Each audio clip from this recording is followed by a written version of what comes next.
नमस्कार, prime news देख रहे हैं आप। मैं हूं आपके साथ अंजलि सिंह और बुलेटिन की शुरुआत करेंगे उत्तराखंड की खबरों के साथ। जैसा कि ब्लैक फंगस का खतरा बढ़ रहा है और एम्स ऋषिकेश में ब्लैक फंगस के 42 मरीज भर्ती हैं। इलाज के दौरान महिला समेत 2 की मौत हो चुकी है। भर्ती मरीजों में 21 उत्तर प्रदेश के निवासी बताए जा रहे हैं। एम्स ऋषिकेश में ब्लैक फंगस के 42 मरीज भर्ती हैं इलाज के दौरान, जहां महिला समेत 2 की मौत हो चुकी है अब तक। तो भर्ती मरीजों में 21 उत्तर प्रदेश के निवासी बताए जा रहे हैं। तो 21 उत्तर प्रदेश के निवासी है, तो वहीं 21 मरीज उत्तराखंड के हैं।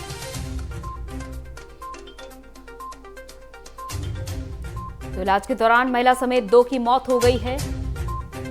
भर्ती मरीजों में 21 उत्तर प्रदेश के निवासी हैं और वहीं 21 उत्तराखंड के। ब्लैक फंगस का खतरा दिनों दिन बढ़ता जा रहा है, जहां लोगों की जान भी जा रही है ब्लैक फंगस के चलते, आंखें निकालनी पड़ रही है और साथ ही साथ ये एक बड़ी चुनौती भी बनकर खड़ा हुआ है डॉक्टर्स के सामने भी। जितेंद्र हमारे संवाददाता हमारे साथ जुड़ चुके हैं। जितेंद्र, ब्लैक फंगस नाम का ये जो खतरा है वो अब हर किसी के सामने मुश्किल बनकर खड़ा हुआ है। ऐसे में देखा जा रहा है कि 42 मरीज सामने आ चुके हैं अब तक सिर्फ एम्स ऋषिकेश में। जी, काफी दुखद खबरें हैं। ये मन को विचलित कर देने वाली खबरें हैं, क्योंकि आम आदमी अभी कोरोना की चपेट से उबर नहीं पाया था कि दूसरी महामारी ने अपने पैर पसारने शुरू कर दिए हैं। और उत्तराखंड जैसे छोटे राज्य में अगर 42 मरीज शुरुआती दिनों में पाए जाते हैं, तो इससे अंदाजा लगाया जा सकता है कि आगामी दिनों में क्या स्थिति होने वाली होगी। क्योंकि अभी देश के कुछ ही राज्यों में ब्लैक फंगस के मरीज पाए जा रहे हैं, उनमें से उत्तराखंड भी एक है।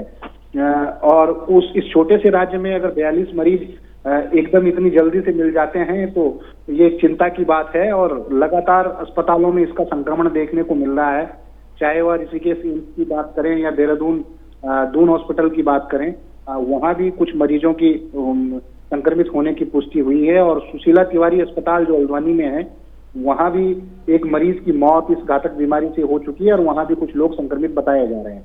कई लोगों का उपचार भी हो रहा है, कुछ ठीक भी हो रहे हैं। लेकिन चिंता की बात तो है, क्योंकि ये कोरोना काल में आदमी वैसे ही सहमा, घबराया, डरा हुआ घरों के अंदर था। और अगर दूसरी ये बीमारी अपनी जद में किसी को ले लेती है तो ये बड़ी कष्टदायी बात होगी और लोगों के लिए। बिल्कुल। और जितेंद्र, इस कष्ट से निवारण कैसे संभव है? डॉक्टर्स क्या कुछ कर रहे हैं लोगों की जान बचाने के लिए? जी देखिए, लोगों की जान बचाने के लिए डॉक्टर्सों ने साफ कहा है कि इसका अगर प्राइमरी स्टेज में इसके संक्रमण का पता लग जाता है तो ये कंप्लीट ठीक हो जाता है। इसकी जब संक्रमण की प्रक्रिया तेज हो जाती है और ये ब्रेन तक इफेक्ट करने लगता है तो मरीज को बचा पाना बहुत मुश्किल होता है। आंखों तक भी अगर इसका संक्रमण होता है तो सर्जरी करके मरीज को बचाया जा सकता है। लेकिन अगर ब्रेन में इसने एक बार अपना इम्पैक्ट दिखाना शुरू कर दिया तो फिर मरीज को बचा पाना बहुत मुश्किल होता है। और ये सामान्य सा एक फंगल है जो आमतौर पर हमारी समाज में, सोसाइटी में, आसपास कहीं भी वातावरण में रहता है। लेकिन आज तक इसकी जो सक्रियता थी वो इसलिए कम थी कि इम्यूनिटी पावर, जो आदमी के रोग प्रतिरोधक क्षमता थी, वो मजबूत थी। और ऐसा नहीं है कि ये अचानक से इस फंगस ने जन्म लिया हो, ये इसी वातावरण में था। लेकिन ये सक्रिय इसलिए हो गया है कि आदमी कोरोना काल में विभिन्न बीमारियों से ग्रसित होकर उसकी शरीर की जो रोग प्रतिरोधक क्षमता है वो एकदम डाउन आ गई है। और उसकी जो डाउन आने की क्षमता है उससे कई गुना ज्यादा इस फंगस की फैलने की क्षमता हो गई है। तो इसमें ज्यादा घबराने वाली ऐसी कोई बात नहीं है कि अचानक से ये पूरी सोसाइटी में संक्रमण कर देगा, पूरा कम्युनिटी स्प्रेड हो जाएगा। हाँ, इतना जरूर डॉक्टर कह रहे हैं कि जिसकी भी इम्यूनिटी लो होगी, या कोई सीवर पेशेंट होगा शुगर का, क्योंकि उसकी भी जो इम्यूनिटी होती है वो लो होती है, तो शुगर के जो पेशेंट हुए और जो पेशेंट अभी कोरोना में अपना इलाज करा रहे हैं और कोई वेंटिलेटर पर हैं, कोई आईसीयू में है, ऐसे मरीजों को ज्यादा इससे खतरा है। सामान्य आदमी को इससे बहुत ज्यादा खतरा नहीं है, लेकिन फिर भी सचेत रहने की सलाह दी जा रही है कि बरसात का मौसम है, बारिश भी हो रही है, ह्यूमिडिटी भी है, तो खेतों में जो जाए तो अपना जो शरीर है उसको पूरा ढक के जाएं। चोट अगर कहीं लगी हुई है तो उस चोट को बार बार साबुन से धोएं, उसे साफ रखें, सूखा रखें, मॉइस्चर उसमें ना हो। कुछ एहतियात बरतें। घरों में जो कपड़े रखे हुए हैं अलमारियों के अंदर, उनमें अगर फंगल देखने को मिलता है तो उनको धूप में सुखाकर या धोकर या आयरन से उन्हें गर्म करके ही पहने। तो ये कई सारी चीजें हैं जो डॉक्टर्स अपने अपने हिसाब से लोगों को बता रहे हैं, और इससे निपटने के लिए भी तमाम इंतजाम किए गए हैं। अस्पतालों में अलग से वार्ड बनाए गए हैं अगर कोई ब्लैक फंगस। चलिए ठीक है जितेंद्र, आप बने रहिए हमारे साथ, हम आपसे और भी जानकारी लेते रहेंगे। और उधर कोरोना का प्रकोप भी जारी है। 4,492 नए मामले सामने आए हैं। 7,333 संक्रमित स्वस्थ भी हुए हैं। एक्टिव केसों की संख्या 73,172 हुई है और अब तक 5,325 मरीजों की मौत हो चुकी है। तो देखा जा रहा है कि संक्रमण की दर भी बढ़ रही है। जितेंद्र संवाददाता हमारे साथ जुड़ चुके हैं। जितेंद्र, देखा जा रहा है तमाम कोशिशों और प्रयासों का भी नतीजा कुछ खास सामने नहीं आ रहा है। देखिए, अगर हम लोग संक्रमण की बात करें तो संक्रमण तो सोसाइटी में है ही, कम्युनिटी स्प्रेड है तो हर जगह फैला हुआ है। लेकिन पिछले कुछ दिनों से राहत भरी बात यह है कि प्रदेश के जो मैदानी जिले हैं उनमें संक्रमितों की संख्या में कमी आई है और वो निरंतर वो कमी आती रह रही है। देहरादून शहर की मैं बात करूं तो देहरादून शहर में कभी ये आंकड़ा 2500 से ऊपर चला गया था रोज के 24 घंटे के संक्रमण का, और अब ये आंकड़ा 1000 से नीचे आ गया है। तो एक राहत भरी बात है। लेकिन इससे बड़ा सोचनीय पहलू इस पहाड़ी राज्य के लिए ये है कि प्रतिशत के हिसाब से या औसत के हिसाब से अगर देखें तो मैदानी जिलों की अपेक्षा जो पर्वतीय जिले हैं वहाँ संक्रमण की स्थिति बहुत तेज है, और वहाँ इलाज की भी स्थिति कोई बहुत अच्छी नहीं कही जा सकती है, क्योंकि वहाँ पर दूरस्थ क्षेत्र है, स्वास्थ्य सेवाओं का अभाव है, मैन पावर का अभाव है, विकट भौगोलिक परिस्थितियां हैं। तो इन सब चीजों को देखते हुए जो संक्रमण है वो अब पहाड़ी क्षेत्रों में अपेक्षाकृत मैदानी क्षेत्रों के ज्यादा है, और वहां ध्यान देने की आवश्यकता है। मौत का जो सिलसिला है या इनसे इन्फेक्टेड लोगों का दिवंगत होने का जो सिलसिला है वो भी जारी है, उसमें बहुत ज्यादा गिरावट नहीं आई है। कभी 100 से ऊपर ये आंकड़ा पार कर जाता था, लेकिन आज 80, 82 और 83 तक आ रहा है। हालांकि थोड़ी सी कमी हुई है, लेकिन हम ये नहीं कह सकते कि बहुत राहत की बात होगी। अभी भी संक्रमण अपने दौर पर है और डेथ का जो रेशियो है वो भी चलता ही जा रहा है। मौसम ने कुछ करवट ली है तो हम इसमें ये भी संभावनाएं लगा जा सकते हैं कि अगर इसी तरह से 2, 4, 6 दिन बारिश होती रही तो लोगों का घरों से आना कम हो जाएगा, लोग घरों के अंदर रहेंगे। तो कुदरत ही अब लोगों को बचा सकती है। मानवीय शक्ति तो अपने आप में लगी हुई है, हर संभव सहायता कर रही है, हर प्रयास कर रही है। कुछ अब ऊपर वाले पे भी छोड़ देना चाहिए, क्योंकि वही आपदा की ही ये मांग है। तो ठीक है जितेंद्र, बिल्कुल बने रहिए आप हमारे साथ।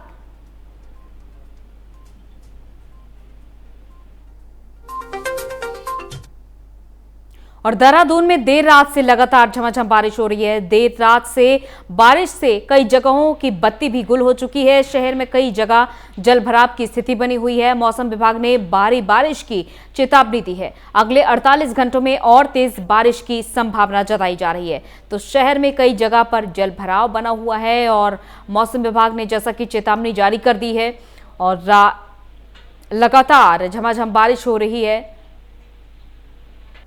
तो चक्रवाती तूफान ताउते का असर हर जगह देखा जा सकता है और इसका असर उत्तराखंड में भी देखा जा रहा है।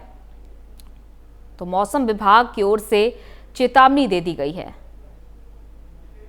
जितेंद्र संवाददाता हमारे साथ जुड़ चुके हैं। जितेंद्र, लगातार बारिश हो रही है। देहरादून से जो तस्वीरें सामने आ रही हैं, जगह जगह जलभराव की स्थिति भी बनी हुई है। आगे कैसे निपटा जाएगा इस बड़ी मुसीबत से? जी देखिए, कल रात से ही देहरादून और उसके आसपास बल्कि संपूर्ण उत्तराखंड में बारिश का मौसम बना हुआ है और काफी देर तक लंबी, हालांकि बहुत तेजी से बरसात नहीं हो रही है, लेकिन लगातार बरस रहा है मौसम, और उससे जगह जगह पानी भी भर गया है। कई जगहों से ये सूचनाएं भी आ रही हैं कि रोडें जो है वो ब्लॉक हो गई है, कहीं पुस्ते ढह गए हैं, और एक दुखद घटना अभी अभी हुई है जिसका भी मैं आपको जानकारी देना चाहूंगा कि उत्तराखंड में जो लगातार बारिश हो रही थी उससे बादल फटने की घटनाएं भी सामने आई है कई जगह। लेकिन चक्राता के एक गांव में जो है अभी अभी सूचना आई है कि वहां बादल फटा है, और वहां बादल फटने के बाद जो जौनसार बाबर के एक क्वासी क्षेत्र है वहां एक बिजनाड़ खंड में बादल फटे और उसमें 4 लोग हताहत हो गए हैं। कुछ पशुओं पर भी इसका प्रभाव पड़ा है, पशु भी हताहत हुए हैं। और उन 4 लोगों में से जो 3 लोग हैं वो अभी लापता बताए जा रहे हैं, जबकि एक बॉडी उस मलबे में दबी हुई उसको रिकवर कर लिया गया है। एसडीआरएफ पुलिस जो है मुस्तैदी के साथ वहां खड़ी है और बचाव कार्य में जुड़ी हुई है। तो एक मुन्ना नाम के ये शख्स थे जो इस बादल फटने की घटना में अपना प्राण खो चुके हैं। उनके 2 बच्चे हैं, वो भी अभी जो है हताहत बताए जा रहे हैं, उनका भी अभी कहीं पता नहीं है, वो लापता बताए जा रहे हैं। लड़कियां हैं छोटी छोटी 13-13 साल की। तो कुल मिला के उत्तराखंड के लिए तो ये बारिश आफत ही बन के आई है और कई जगह जो है मकान लोगों के टूटे हैं, कई जगह सड़कें जो है टूटी हैं, नालियां टूटे हैं, पुस्ते टूटे हैं, जगह जगह जल भराव की स्थिति है। और इसका आकलन जो है मौसम विभाग ने कई दिन पहले ही बता दिया था कि उत्तराखंड में जो मैदानी क्षेत्र से लेके पहाड़ी क्षेत्रों में भारी से अति भारी वर्षा की संभावना है और 48 घंटे का अलर्ट भी मौसम विभाग की तरफ से जारी किया गया था। तो अभी भी पानी बरस रहा है और ये अनुमान लगाया जा रहा है कि कल तक भी ऐसे ही बारिश होने की संभावनाएं उत्तराखंड के समस्त जिलों में बताई जा रही है। जी चलिए, बने रहिए आप हमारे साथ जितेंद्र। तो अभी संभावना जताई जा रही है। और उधर कांग्रेस के वरिष्ठ नेता नरेंद्र सिंह भंडारी का निधन हो चुका है। ये दुखद खबर सामने आ रही है। देर रात्रि हृदय गति रुकने से उनका निधन हो गया। कांग्रेस के वरिष्ठ नेता नरेंद्र सिंह भंडारी का निधन हो गया। तो देर रात को उनके हृदय की गति रुकने से उनका निधन हो गया है। एनडी तिवारी सरकार में शिक्षा मंत्री हुआ करते थे और कांग्रेस के वरिष्ठ नेताओं में से एक थे। नरेंद्र सिंह भंडारी के निधन के बाद से कांग्रेस में जहां शोक की लहर है और राजनीतिक एक और अपूर्णीय क्षति। जितेंद्र संवाददाता हमारे साथ एक बार फिर से जुड़ चुके हैं। जितेंद्र, जैसे कि ये एक और दुखद खबर सामने आई है, कांग्रेस के वरिष्ठ नेता नरेंद्र सिंह भंडारी का निधन हो गया है। बिल्कुल ये एक अपूर्णीय क्षति है और ऐसे में फिलहाल क्या मौजूदा स्थिति वहां पर देखी जा रही है?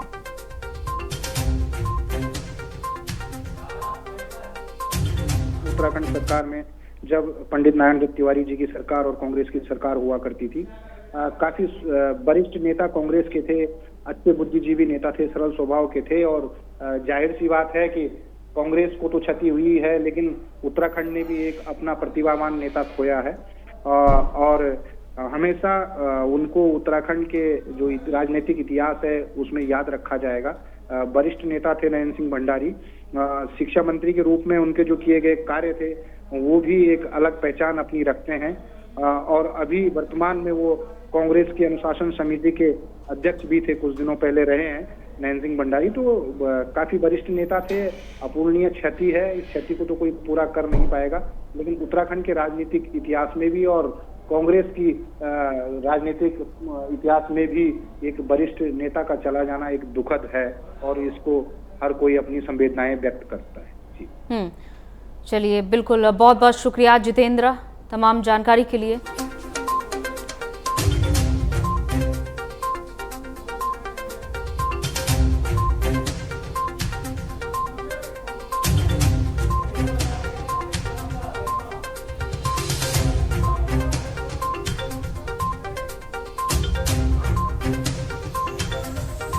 और गरिमा दसौली कांग्रेस प्रवक्ता हमारे साथ जुड़ चुकी हैं। गरिमा जी, बहुत ही दुखद खबर है इस वक्त नरेंद्र सिंह भंडारी का निधन। वरिष्ठ नेता के तौर पर बिल्कुल उन्हें याद किया जा रहा है और ये एक अपूर्णीय क्षति है आपके लिए भी। बिल्कुल, देखिए, पहली निर्वाचित सरकार में शिक्षा मंत्री के रूप में कांग्रेस के एक वरिष्ठ नेता के रूप में जो उनका हमारे ऊपर आशीर्वाद था, मार्गदर्शन प्राप्त होता था, उससे अब हम विमुख हो जाएंगे, वंचित हो जाएंगे। उनके परिजनों को आपके चैनल के माध्यम से मैं इस दारुण दुख को सहने की ईश्वर से सहन शक्ति की प्रार्थना करती हूँ और प्रार्थना करती हूँ कि दिवंगत को अपने चरणों में स्थान दें ईश्वर। उन्होंने अपने जीवन काल में बहुत बड़े बड़े कार्य किए, जनहित के, जनसेवा के, चाहे वो किसी भी विधानसभा का हो, क्योंकि शिक्षा मंत्री थे तो तमाम जगह पर हाई स्कूल का उच्चीकरण हो, चाहे दूसरी बातें हो, तमाम चीजों पर उनका आज शिक्षा के क्षेत्र में उनका अपूर्णीय योगदान है। अतुलनीय योगदान है, वो उसको याद किया जा रहा है। और आप देख रहे हैं कि सोशल मीडिया, क्योंकि कर्फ्यू और लॉकडाउन लगा हुआ है, तो सोशल मीडिया के माध्यम से लोग उमड़ कर उनको जिस तरह से श्रद्धांजलि अर्पित कर रहे हैं, तो उससे ही उनकी मुझे लगता है कि पॉपुलैरिटी का अंदाजा लगाया जा सकता है कि वो एक बहुत ही सहृदय, एक बहुत ही विनम्र स्वभाव के व्यक्ति थे। और उनको मैं भावभीनी श्रद्धांजलि पूरे कांग्रेस परिवार की ओर से अर्पित करना चाहती हूँ। बिल्कुल। और गरिमा जी, उनकी क्या ऐसी खास बात जो आपको हमेशा याद रहेगी जिंदगी भर? नरेंद्र सिंह, जैसा कि आपने बताया कि एक नरम स्वभाव के नेता थे, और इसके अलावा उनकी क्या खास बातें आप याद रखना चाहेंगे? देखिए, जैसा कि मैंने कहा, विनम्रता उनका एक बहुत बड़ा गुण था। और उनके पास कोई भी काम के लिए कोई व्यक्ति जाता था तो वो खाली हाथ नहीं लौट कर आता था। तो दो तरह के इंसान होते हैं दुनिया में, एक नेगेटिव एटीट्यूड के साथ होते हैं, एक पॉजिटिव एटीट्यूड के साथ होते हैं। चाहे उनके बूते की बाहर की बात हो, उनके जुरिस्डिक्शन की बात ना भी हो, तब भी व्यक्ति को खुश करके अपने दरवाजे से लौटाते थे। कोई भी व्यक्ति उनके वहां जाकर, मुझे नहीं लगता कि उनसे नाराज होकर भंडारी जी से कभी निकला हो। अगर भंडारी जी उसका काम नहीं भी कर पाते थे तो उसको एक दिशा निर्देश या उसको एक सलाह बड़े होने के नाते जरूर दे दिया करते थे कि कैसे उसका काम हो पाएगा। तो कई बार होता है कि आपके जुरिस्डिक्शन से बाहर का कोई काम होता है, दूसरे विभागों का काम लेकर व्यक्ति आ जाते हैं।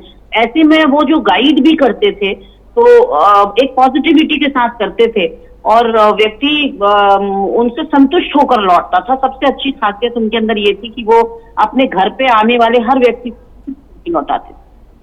चलिए, बहुत बहुत शुक्रिया गरिमा जी, आपने हमारे साथ बातचीत साझा की। और जैसा कि देर रात हृदय गति रुकने से निधन हो गया नरेंद्र सिंह भंडारी का, और प्राइम न्यूज की तरफ से भी उनको विनम्र श्रद्धांजलि। चलिए बढ़ते हैं अपनी अगली खबर की ओर। जैसा कि हरिद्वार में मेला समाप्त होने के बाद हरिद्वार जिला प्रशासन द्वारा सुप्रीम कोर्ट के आदेश पर बैरागी कैंप में बैरागी अखाड़ों द्वारा किए जा रहे अवैध निर्माण पर बुलडोजर चला दिया था, और इसी को लेकर तीनों अखाड़ों के साधु संतों द्वारा धरना दिया जा रहा था। बैरागी अखाड़ों के साधु संतों की राज्य मंत्री यतीश्वरानंद और निरंजनी अखाड़े के आचार्य के साथ बैठक हुई, जिसके बाद बैरागी अखाड़ों के साधु संतों ने अपने धरने को समाप्त कर दिया। बता दें कि 15 मई को बैरागी कैंप में बैरागी अखाड़ द्वारा किए जा रहे अवैध निर्माण को हटाया गया था, और इसी से आक्रोशित होकर बैरागी अखाड़ों के साधु संत धरने पर बैठे थे।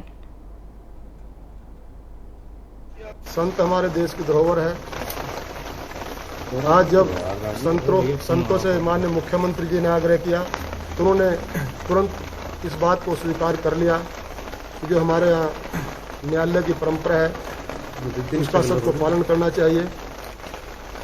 तो आज बड़ी खुशी है कि हमारे तीनों अखाड़े के जो हमारे पूज्य महंत हैं उन्होंने उनकी बात को माना, और जो लगातार ये 8-10 दिन तक जो धरना चल रहा था, आज उसकी समापन की घोषणा इन्होंने कही। और सबसे बड़ी बात कही है कि न्यायालय का जो भी आदेश होगा हम उसका पालन करेंगे। ये कोर्ट के आदेश पर किया गया है, और कोर्ट का आदेश संतों ने मान लिया है। कोर्ट सर्वोपरि है, न्यायालय सर्वोपरि है। हमारे सभी वरिष्ठ महात्मा राजेंद्र दास जी महाराज, उदरिया बाबा, धर्मदास जी महाराज, इनके सभी सहयोगी कई दिन से धरने पर बैठे हुए थे। सीएम साहब को मैंने पूरा स्पष्टीकरण किया कि सीएम साहब ने कहा, गुरुजी मुझे बहुत खेद है, और मैं यथाशीघ्र कुछ सभी संतों के दर्शन करने आऊँगा, और संतों की जो भी इच्छा होगी हम उसको पूरा करेंगे। सुप्रीम कोर्ट की जो आदेश है उसका अक्षरशः पालन करें महापुरुष सभी। तो जब हमारे उत्तराखंड सरकार ने अपनी प्रतिनिधि बना करके हमारे यतीश्वरानंद जी भैया को, हमारे जिलाधिकारी डीएम साहब को, एसएसपी साहब को मुझे भेजा, तो हमारे सभी संतों से बात हुई। संतों ने इस बात को स्वीकार किया कि मुझे सीएम साहब की बात स्वीकार है, और मैं सुप्रीम कोर्ट का जो भी आदेश है हम उसका अक्षरशः। और पौड़ी में महिला पुलिस इन दिनों ट्रक ड्राइवर्स के लिए अपनी मास्क में फूड पैकेट्स तैयार कर रही हैं। जो ट्रक ड्राइवर कोरोना कर्फ्यू के बीच खाद्यान्न, सब्जी समेत तमाम जरूरी सामान को समय पर शहरों में पहुंचा रहे हैं। सतपुली थाना अध्यक्ष संतोष पतवाल ने बताया कि कोरोना कर्फ्यू के चलते होटल और ढाबों के बंद होने के कारण ट्रक ड्राइवर समय पर भोजन की व्यवस्था तक नहीं जुटा पा रहे। ऐसे में अब इन ट्रक ड्राइवर्स की मदद के लिए पुलिस ने पहल की है।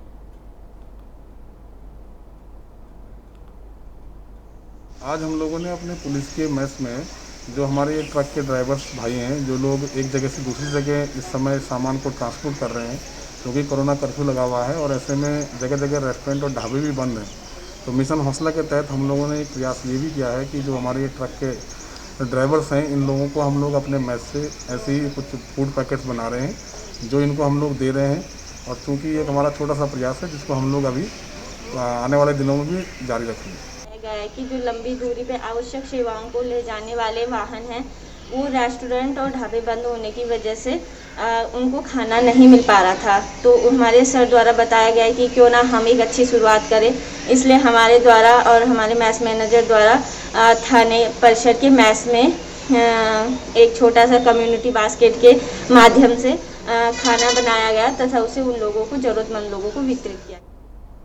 और उधर कोरोना ने अब शहरों के साथ साथ गांवों में भी पैर पसारने शुरू कर दिए हैं। तो वहीं पहाड़ों में मौसम का मिजाज बदलने से ज्यादातर लोग बुखार, खांसी, सिर दर्द, जुकाम और अन्य बीमारी से जूझ रहे हैं, जिससे गांव में कोरोना का भय बना हुआ है। गांव में हो रही परेशानियों को देखते हुए चमोली में स्वामी विवेकानंद धर्मार्थ चिकित्सालय ने ग्राम प्रधान मनोरमा देवी के अनुरोध पर स्वास्थ्य शिविर का आयोजन किया। कैंप में मरीजों का तापमान, ब्लड प्रेशर, शुगर जाँच, ECG कर निःशुल्क दवाइयाँ दी गई। इसमें तो एक तो काफ़ी समय से, लंबे समय से खांसी, जुकाम, बुखार चल रहे हैं और लगभग पूरे क्षेत्र में, हमारे गांव में बल्कि पूरे क्षेत्र में चल रहा है। एक तो पहले ये था कि पहले सूखा पड़ा और उसके बाद एकदम बारिश हो गई 3 दिन। वो ठंड के मारे जो है लोगों ने गर्म कपड़े पहने और उसके बाद मौसम जब खुला तो गर्मी का मौसम था तो तेज़ धूप लग गई और उससे जो है ठंडा गर्म होने से जो है कि लोग ज़्यादा घायल हो गए। लोग लगातार बुखार है, किसी को दो बार, किसी को 3 बार, किसी को 1 बार, और ये चलता है, पूरा चल रहा है ये। और लगभग कितने लोगों ने यहाँ पर आज अपना स्वास्थ्य का परीक्षण करवाया? लगभग 100 से आगे बढ़ गए होंगे। मैं सर्वप्रथम अपनी ग्राम पंचायत में आपका हार्दिक स्वागत एवं अभिनंदन करती हूँ। जो 1-1.5 हफ्ते पहले से हमारे ग्राम पंचायत में मौसम के कारण जो सर्दी, जुकाम, बुखार से परेशान थे, मैंने स्वामी विवेकानंद जी को सिर्फ एक फ़ोन किया, उन्होंने निवेदन किया और अपनी पूरी व्यवस्था के साथ अपनी टीम लेकर मेरे ग्राम पंचायत में पहुँचे और निःशुल्क यहाँ पे टेम्परेचर जांच, शुगर, BP चेक, निःशुल्क दवाइयाँ दी है। इसके लिए मैं इनका बहुत बहुत धन्यवाद करती हूँ।